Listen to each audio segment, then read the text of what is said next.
We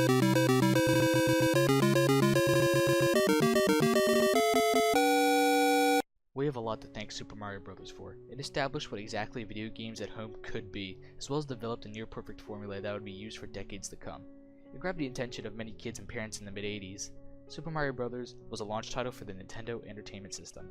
It was created by the legendary Shigeru Miyamoto and Takashi Tezuka, as well as composed by Koji Kondo, who I swear isn't even human at this point because every single composition he ever made is fucking incredible. Its black box game cover is one of the most memorable of all time. Okay, but seriously, Mario's about to die from lava in this shot, and why is he shooting a fireball at the wall? Never mind. Okay, you ready for the story? Big turtle takes girl, and a fat plumber needs to save her. Okay, got it? Cool. Apparently the power of King Koopa, or Bowser in America, turns the Mushroom Kingdom's inhabitants into stones and bricks. This means, every time you break a block, you kill a fucking toad. No, I'm not fucking joking. You're a murderer. Now that we're done with that, let's get into the gameplay.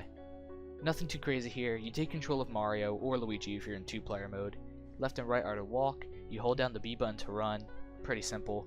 You have to build up momentum to make higher jumps, and it can be kinda weird at times in this game's engine. Speaking of jumping, you tap the A button to do a small jump, or hold it to do a higher jump. It's pretty solid, the platforming feels good, although the hit detection is questionable at times. But I never really rage when I play this, and that's really good. There are coins that you can collect, and if you manage to get 100 of them, you get a 1-up or an extra life, which you can also grab by finding green mushrooms hidden throughout all the levels. Power-ups also come in different flavors. There's the Super Mushroom, the Fire Flower, and the Starman.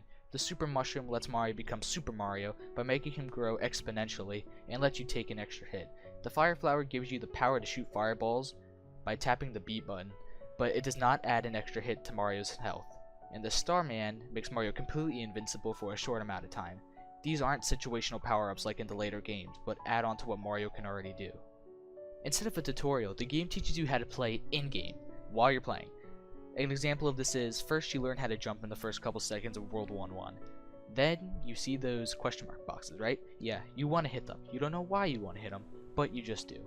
And then you see a mushroom pops out, and it's basically made so you're gonna walk into it eventually, and then you see, boom, Mario turns big. It's a power-up, it's not poison. Get all you can. This is amazing game design, especially for 1985. There are many different types of levels. There's ground levels, day levels, night levels, underground levels, treetop levels, underwater levels, castle levels, and even flying fucking fish levels. Besides backgrounds, they are exactly the same with little exceptions like the water levels. As you know, you can't just stroll through the levels. Now, there are many enemies that will try to walk into you, fly into you, try to bite Mario's dick off, or chuck hammers at you. Fuck you, Hammer Brothers! Jesus Christ, these little pieces of shit are the bane of my existence, and they deserve to be set on fire and ran over by a big fucking truck. God damn! Okay, I'm done. Goombas and Koopa Troopas are relatively, basic. They pose no threats at all, unlike bloopers, piranha planes, bullet bills, and the fat dragon turtle himself, Bowser. There are also flying and red shell variations of the Koopas, but they still are harmless at best. The early game may seem really easy, but the second you run into fucking Hammer Bros, shit starts to get real and personal. Endgame will have enemies nearly everywhere trying to fall on you. Yeah, you think I forgot about you, Lakitu? He will constantly try to throw spinies on you. You can kill him, it's just a pain to do so. Another complaint I have with this game is it's very short. Yeah, I know for the time it was reasonable, but not only is it short, it can be beaten in 5 fucking minutes. Warp zones allow you to take shortcuts to future worlds of the game, which there are only 8 of, with 4 levels each. Sure, this makes speedrunning the game not as frustrating, but it also takes a lot of the adventure out of the equation. Each world ends with a castle level in which you traverse through lots of lava, fire bars, potobos, endless loops, and the King Koopa himself.